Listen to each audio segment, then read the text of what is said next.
Hey everybody, how's it going? Today I want to talk about one of my favorite UFC fighters. He's an awesome Scottish fighter and his name is Paul Bearjew Craig. Paul Craig is an insanely entertaining fighter. Like I said before, he is Scottish and he never misses an opportunity to show off his Scottish pride. As you can see on the screen here, during his ceremonial weigh-ins, he loves to put on his Scottish war paint just like William Wallace. I love it, it's so much fun, it's badass, and it shows just how much of a warrior he truly is. But, of course, in addition to being entertaining, Paul Craig is an insanely skilled mixed martial artist. And that is why I truly do believe that he has the potential to become the champion of his division in the UFC. And that division is light heavyweight. Now, Paul is coming off of a recent setback from UFC London last month in July. At UFC London, he unfortunately lost to Volkan Oezdemir. Now, to go into a little background about how Paul generally fights, Paul is unusual in the fact that he actually loves to fight off of his back, on the ground. He is a jiu-jitsu ace, and I truly do believe that he is so good that he could submit any human being on this planet pound for pound. He is that good. And the problem with that, though, is that you have to be on your back with your opponent on top of you. And clearly people are starting to catch on to this because Volkan Oezdemir, every time Paul tried to go to the ground, Volkan Oezdemir just refused to. He just wanted to keep it a stand-up fight. So I think moving forward, the key for Paul Craig is to evolve his game in other areas. It's awesome that he's so great off of his back, but he can't rely on the fight always going there. So that can't be his only path to victory.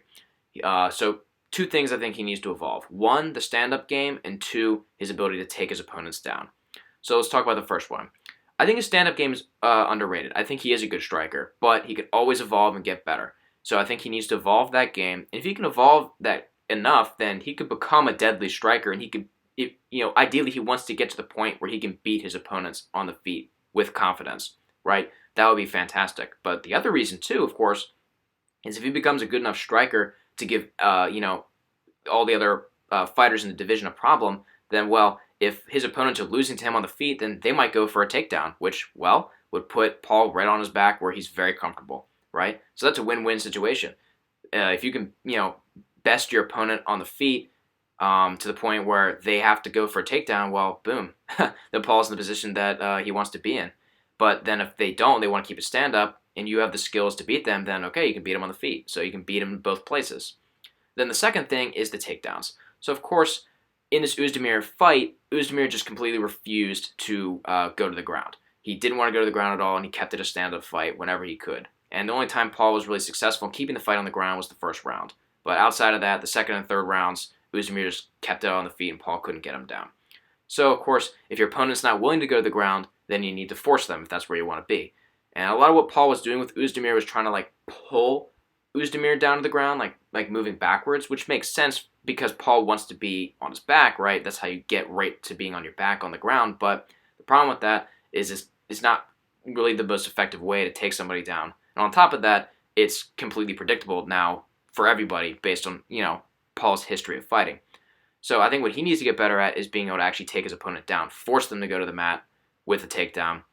And of course, I get it. I mean, by taking someone down, then you're on the top, and I know that's not where Paul wants to be. But, he could always move into that, bottom position once he has the takedown. Or, he could work on getting submissions from other areas, from being, on top and in side control and wherever else, right? So, at the end of the day, I think what Paul needs to do is just evolve these other areas, primarily the striking game and then his ability to take his opponents down. And if he can do that, he will become a much more well-rounded fighter. And I will tell you right now, I am 100% confident that Paul can do this because he already has the skills. He can already, he already can do takedowns and he already can strike. He just needs to evolve those two elements of his game to back up his already insanely amazing skills off of his back. And with all those skills combined, abso-freaking-lutely, Paul Craig can become the UFC light heavyweight champion one day.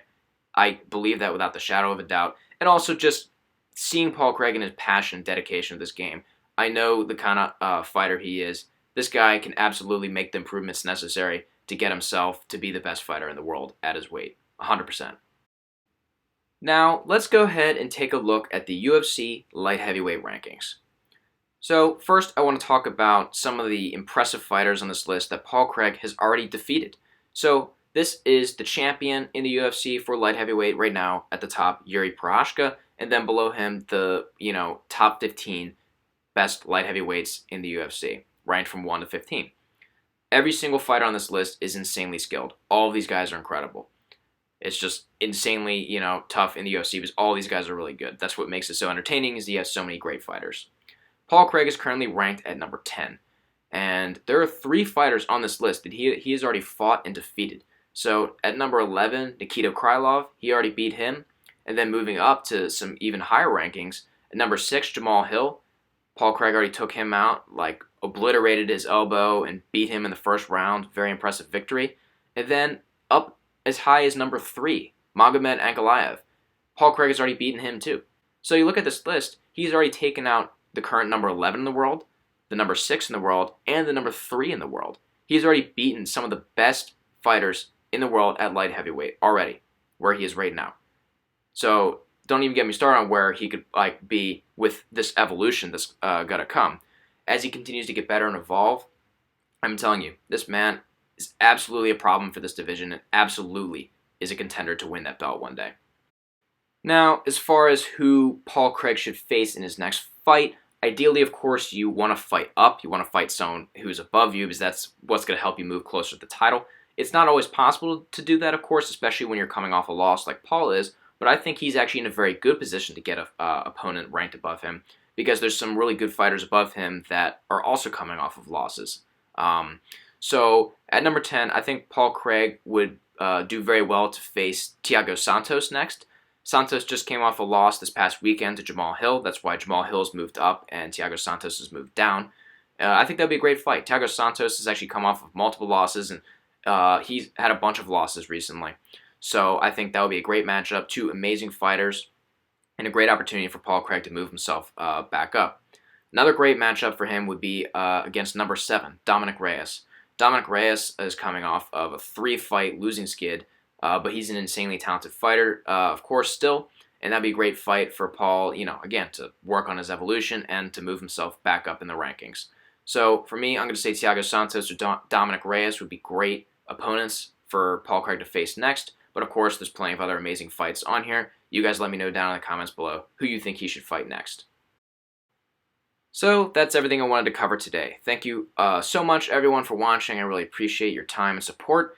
And to you, Paul, if you're seeing this, I'm wishing you the very best. You're an awesome fighter. I'm in your corner. I'm a huge fan, and you have plenty of fans around the world. And I know you have the skills to bring your game to that next level. And I truly do believe that you can become the UFC light heavyweight champion one day.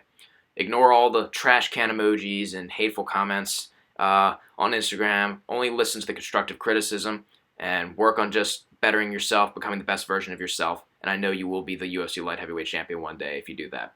Good luck to you, Paul. Can't wait to see your next fight. It's going to be awesome. I will be watching, and I can't wait until it happens. See you then.